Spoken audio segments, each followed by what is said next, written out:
बिस्मिल्लाहिर्रहमानिर्रहीम। अस्सलाम वालेकुम नाज़रीन कराम, मैं हूं मखदूम शहाबुद्दीन और आप देख रहे हैं मेरा फेसबुक और यूट्यूब चैनल। उम्मीद करता हूं आप सब लोग बखैर वाफियत होंगे और जहां भी होंगे अपने अहले खाना समेत खुश भी होंगे और महफूज भी। नाज़रीन कराम, आज बरोज़ हफ्ता पाकिस्तान की तारीख का सबसे बड़ा स्कैंडल मंजर आम पर आया है और आज नया कट्टा नहीं खुला बल्कि पूरी भैंस ही खुल गई है। दाल में कुछ काला नहीं बल्कि पूरी दाल ही काली है और एस्टैब्लिशमेंट ने किस तरह से चकरा कर रख दिया है। नवाज शरीफ साहब के वाले से एक दावा है और उस दावे को हम हर तरह से एनालाइज करेंगे। मेरिट्स और डीमेरिट्स जो हैं, हर चीज को हर एंगल से एनालाइज करेंगे। नवाज शरीफ साहब के हवाले से एक नौजवान जो कि पुरस्रार नौजवान है, जो नवाज शरीफ से लंदन में मुलाकातें करता है, वो नवाज शरीफ साहब का क्या लगता है। इसके साथ ही साथ माजी में जाएं तो नवाज शरीफ साहब के कुछ ताल्लुकात, इसमें रॉ का किरदार, नवाज शरीफ पाकिस्तान के सिटिंग प्राइम मिनिस्टर, ये सारी कड़ियां, ये पूरी स्टोरी और इस स्टोरी के हवाले से जो ओरिजिनेट कर रहे हैं दावे, उन दावों की हकीकत हर तरह से एनालाइज कर लेंगे इस चीज को। जबकि दूसरी जानिब एस्टैब्लिशमेंट ने बहुत बड़ा सरप्राइज दिया है।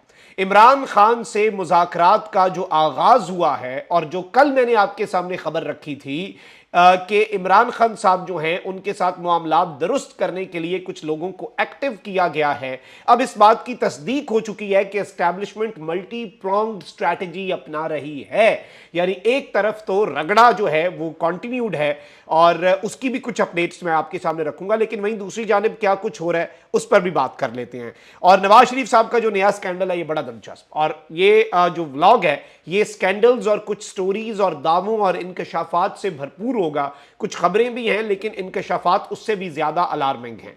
अगर अभी तक आपने वीडियो को लाइक नहीं किया, हमारे चैनल्स को रिपोर्ट किया जाता है ताकि हमारी आवाज़ जो है वो लोगों तक ना पहुंच सके। उस असर को ज़ायल करने के लिए हमें आपके लाइक्स की ज़रूरत होती है। और जिन लोगों ने चैनल को सब्सक्राइब नहीं किया, हमारा 1.5 मिलियन सब्सक्राइबर्स का टारगेट है, उनसे ये दरख्वास्त है कि अगर वो बेहतर समझें, मुनासिब समझें, उन्हें लगे कि सब्सक्राइब किया जा सकता है तो वो सब्सक्राइब करके शुक्रिया का मौका दे सकते हैं। अच्छा नाज़रीन कराम, कुछ पहले बड़ी अपडेट्स ले लें ताकि आपको वो मल्टी प्रोंग्ड स्ट्रैटेजी ये होती है कि बैक वक्त आप मुख्तलिफ अप्रोचेस के साथ चल रहे होते हैं। मतलब किसी शख्स के ऊपर रगड़ा भी लग रहा होता है, मुज़ाकरात भी चल रहे होते हैं, बैकडोर चीज़ें भी चल रही होती हैं। आपको मल्टी प्रोंग्ड स्ट्रैटेजी की भी बेहतर समझ आ जाएगी। पहली अपडेट यह है कि इंसदाद दहशतगर्दी अदालत ने साबिक गवर्नर पंजाब उमर सरफराज चीमा को 5 रोज के जिस्मानी रिमांड पर पुलिस के हवाले कर दिया है। पीटीआई रहनुमा उमर सरफराज चीमा के खिलाफ अस्करी टावर पर हमला और जलाओ घिराव के केस की समाअत हुई, जिस दौरान पुलिस ने मुलजिम की जेल से तलबी की दरख्वास्त की और इन्हें मजीद रिमांड पर जिस्मानी रिमांड, दोबारा जिस्मानी रिमांड, क्योंकि नई दफात बगावत और इस तरह के मुकदमात की शामिल की गई हैं तो इन्हें जिस्मानी रिमांड पर पुलिस के हवाले कर दिया गया। वहीं दूसरी जानिब पीटीआई की रहनुमा और साबिक वजीर यास्मीन राशिद का भी 5 रोज़ का जिस्मानी रिमांड मंजूर हो गया और इदारों के खिलाफ इश्ताल अंगेजी और जलाओ घिराव के केस की समाअत हुई, जिसमें पुलिस ने इन्हें अदालत के रूबरू पेश किया।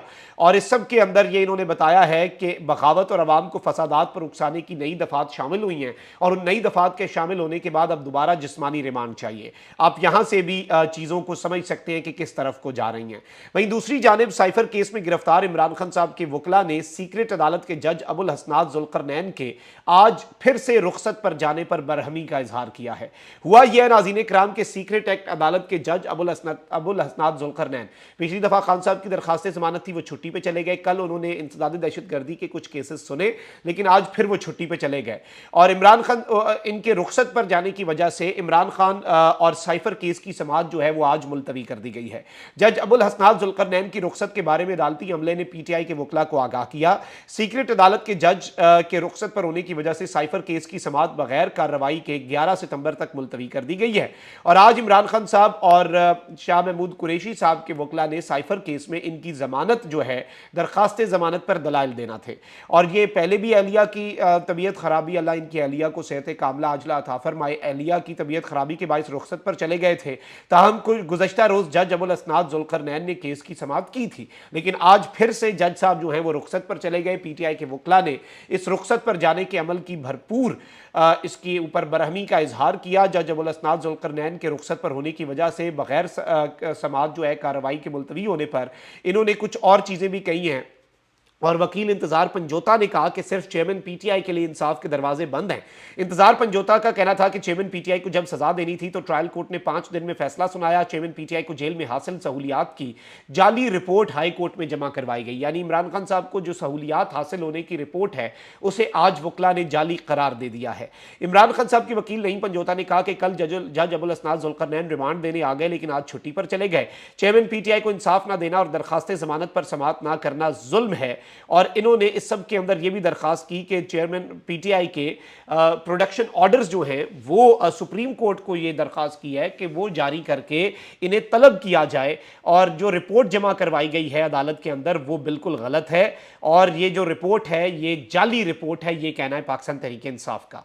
अब एक जानिब ये सब कुछ हो रहा है, वहीं दूसरी जानिब नून लीग और पीपल्स पार्टी के रहनुमाओं के दरमियान आम इंतखाबात की तारीख को लेकर भी लफ्जी गोलाबारी जारी है और ये एक दूसरे के ऊपर ताबड़तोड़ हमले जो हैं ये कर रहे हैं। लेकिन यहां पर मुझे जो लगता है वो यही है कि मौलाना फजल रहमान और पीपल्स पार्टी को ये टास्क मिला है कि एक दूसरे के मुकाबिल आ जाएं और यूं बयानात की जंग गर्म रखें। इसमें उनके मुताबिक अवाम को और बातों में लगाना आसान हो सकता है, इसे इस एंगल से भी देखा जा सकता है। कल बिलावल भुट्टो जरदारी ने 90 दिन में इंतखाबात का मुतालबा किया, लेकिन अब दिलचस्प बात यह है कि आसिफ अली जरदारी साहब मैदान में उतरे हैं और बिलावल साहब ने एस्टैब्लिशमेंट को एक क्लियर मैसेज दिया कि हम 90 डेज में इलेक्शंस चाहते हैं। लेकिन अब जरदारी साहब 24 घंटे से पहले ही मौक़िफ़ बदला है। पीपल्स पार्टी लेट गई है एस्टैब्लिशमेंट के सामने या क्या हुआ है, या फिर ये जो एस्टैब्लिशमेंट के ऊपर एक डर और खौफ बनाना चाह रहे थे कि हम जी खान के साथ खड़े हो सकते हैं, उसे ये मैंने कल भी कहा बारगेनिंग के लिए इस्तेमाल करेंगे। तो ये भी हो सकता है कि इन्हें कुछ रिलीफ मिला हो, अब ये किसी को नहीं पता। लेकिन साबिक सदर आसिफ अली जरदारी ने कहा कि इलेक्शन आइन के मुताबिक इलेक्शन कमीशन इलेक्शन करवा दे, यानी कॉन्स्टिट्यूशन के मुताबिक इलेक्शन कमीशन अपना मामला करे। और पीपल्स पार्टी की जानिब से बयान के मुताबिक साबिक सदर आसिफ अली जरदारी ने कहा कि मरदमशुमारी के बाद इलेक्शन कमीशन नई हल्का बंदियां करवाने का पाबंद है। इससे कबल पीपल्स पार्टी के मुतअद्दिद रहनुमा बशमूल बिलावल भुट्टो जरदारी आम इंतखाबात का इनेकाद आइन के मुताबिक 90 रोज में कराने के बयान दे चुके हैं और इस पर मुसलसल जोर दिया जा रहा है। और इस सब के अंदर आसिफ अली जरदारी ने कहा कि उन्हें इलेक्शन कमिश्नर और इलेक्शन कमीशन के तमाम मेंबरान पर पूरा एतमाद है। निगरान हुकूमत SIFC के मंसूबों को जल्द अज जल्द मुकम्मल करके तरक्की की राह पर डाले। और ये बड़ी दिलचस्प बात इन्होंने कही है। और फिर वही बात यह है कि मुल्क मुआशी बहरान से गुजर रहा है, हमें सियासत नहीं रियासत और मईशत बचाने की फिक्र होनी चाहिए और मुल्क है तो हम सब हैं। ये बातें क्यों की जा रही हैं? क्या पीपल्स पार्टी का ये तारीखी सरेंडर है? जरदारी साहब की चीखें हैं, लेकिन एक चीज़ बड़ी वाज़ेह है कि PDM बुरे तरीके से फंस चुकी है। अच्छा, अब ज़रा नाज़रीन कराम बात कर लेते हैं दो बड़ी खबरों की। एक बड़ा स्कैंडल है और एक बहुत बड़ी डेवलपमेंट है इमरान खान साहब के लिए, मस्बत खबर है। पहले बात कर लेते हैं नवाज शरीफ साहब के हवाले से। नवाज शरीफ साहब के हवाले से एक दावा आया कुछ दिन पहले, असदुल्ला खान साहब ने भी ये दावा किया कि नवाज शरीफ साहब एक बड़ा खूबरू नौजवान है, उससे मिलते हैं। और वो मीडिया जो है वहाँ पर उन्हें ये अगले दिन कहा गया कि आप अपने कैमरे बंद कर दें, नवाज शरीफ साहब से कोई मिलने आ रहा है। उन्होंने कर्टसी में वो बंद कर दिए और नवाज शरीफ साहब उस शख्स की अपनी गाड़ी में नहीं, वहाँ पर बैठ के गए और नवाज शरीफ साहब की कुछ मुलाकातें होती हैं।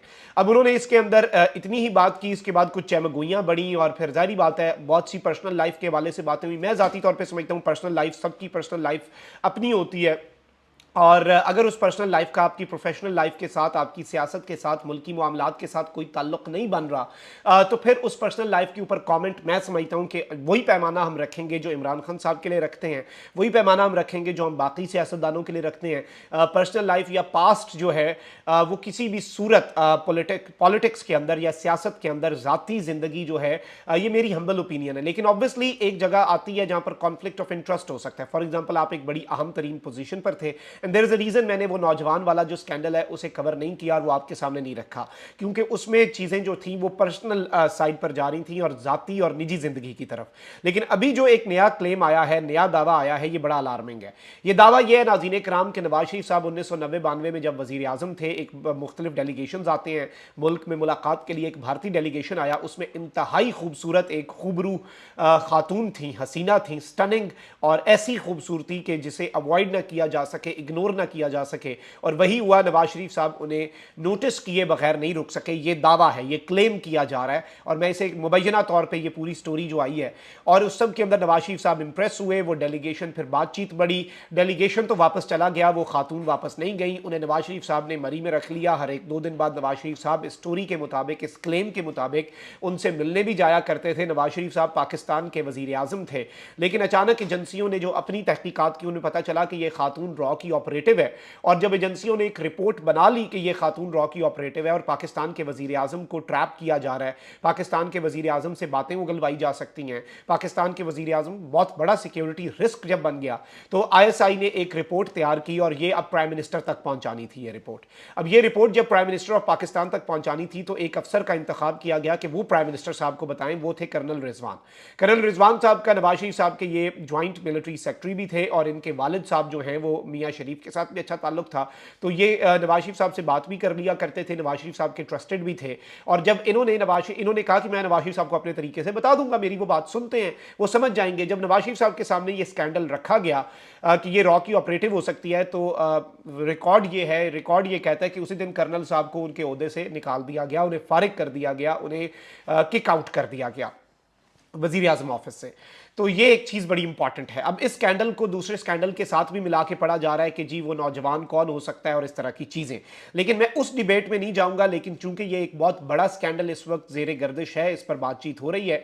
देखिए, अगर तो इसके अंदर ISI का इन्वॉल्वमेंट आ रही है और इसके अंदर ISI की रिपोर्ट्स आ रही हैं, फिर तो ये मैटर ऑफ नेशनल इंपॉर्टेंस हो सकता है ये स्कैंडल।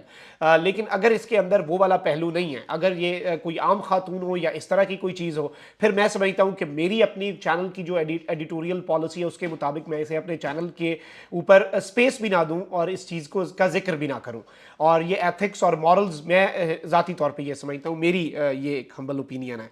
लेकिन चूंकि अब इस सब के अंदर ये वाला एंगल भी आ रहा है, तो ये एंगल बड़ा ख़तरनाक है। अच्छा भाई, दूसरी जानिब मैंने आपको कल बताया कि दुरानी साहब हैं, उन्हें लॉन्च किया गया है और उन्होंने सदर मुमलिकत से मुलाकात भी की है। वो सियासी कशीदगी में कमी के लिए कोशिशें भी कर रहे हैं। ये एक बहुत बड़ी डेवलपमेंट है, ये एक बहुत बड़ी खबर है। और इस वक्त कामरान यूसुफ साहब एक साफ़ी हैं, ये बहुत ज़्यादा इस्टेब्लिशमेंट के हवाले से खबरें रिपोर्ट करते हैं। इन्होंने बहुत बड़ा दावा किया है कि इस्टेब्लिशमेंट एक वक्त में मुख्तलिफ स्ट्रैटेजीज़ के ऊपर काम करती है और मल्टी प्रॉन्ग्ड स्ट्रैटेजी होती है। एक तरफ इमरान खान के खिलाफ केसेस बन रहे हैं, क्रैकडाउन हो रहा है, क्रैकडाउन अपनी तेजी से जारी है। दूसरी तरफ एक डिपार्टमेंट दूसरे ऑप्शंस भी एक्सप्लोर कर रहा है, यानी एस्टैब्लिशमेंट के अंदर एक डिपार्टमेंट बाकी ऑप्शंस पर भी गौर कर रहा है कि बातचीत से मामलात हल हो। और ये कंफर्म जो मैंने कल आपको खबर दी, अब उसकी तस्दीक हो रही है और ये भी कह रहे हैं कि मेरी मालूमात है कि मोहम्मद अली दुरानी की सदर से मुलाकात इसी स्ट्रैटेजी का हिस्सा है, जो कि इन्होंने कहा है कि एस्टैब्लिशमेंट का एक डिपार्टमेंट एक और स्ट्रैटेजी एक्सप्लोर कर रहा है, मुख्तलिफ ऑप्शंस एक्सप्लोर कर रहा है, और मोहम्मद अली दुरानी साहब की सदर मुमलिकत से मुलाकात उसी स्ट्रैटेजी का हिस्सा है। यानी कि बड़े घर वालों ने भेजा है खान के सिपाही आरिफ अलवी के पास के मामलात ठीक करते हैं, और ये मुलाकात आर्मी चीफ डीजी और DG ISI की सदर से मुलाकात का तसलसल है। अब ये चीज़ ज़्यादा इंपॉर्टेंट है, ये चीज़ उससे भी बड़ी खबर है, क्योंकि बहुत से लोग कह रहे थे कि सदर मुमलिकत आरिफ अलवी से आर्मी चीफ और DG ISI की मुलाकात एक क्लियर मैसेज और उन्हें अल्टीमेटम देने के लिए कम्युनिकेट किया गया। कुछ साफियों ने यह भी कह दिया कि सदर का इस्तीफा लेके आ गए हैं, सदर अब एक दिन एक्स्ट्रा नहीं गुजारेंगे। किधर गया वो उनका दावा? ये सिर्फ और सिर्फ एस्टैब्लिशमेंट को बदनाम ही कर रहे होते हैं, या एस्टैब्लिशमेंट के बन के एस्टैब्लिशमेंट को बदनाम कर रहे होते हैं। मतलब कह रहे होते हैं बड़ा अच्छा काम किया आसिम मुनीर साहब ने, लेकिन उन्होंने ये कर दिया। वो तो उनका कॉन्स्टिट्यूशनल काम ही नहीं है। टेक्निकली उनके बनकर उन पर इल्जाम लगा रहा होता है ये टोला, और ये बारीक वारदातें हैं, ये वारदातें डाल रहे होते हैं।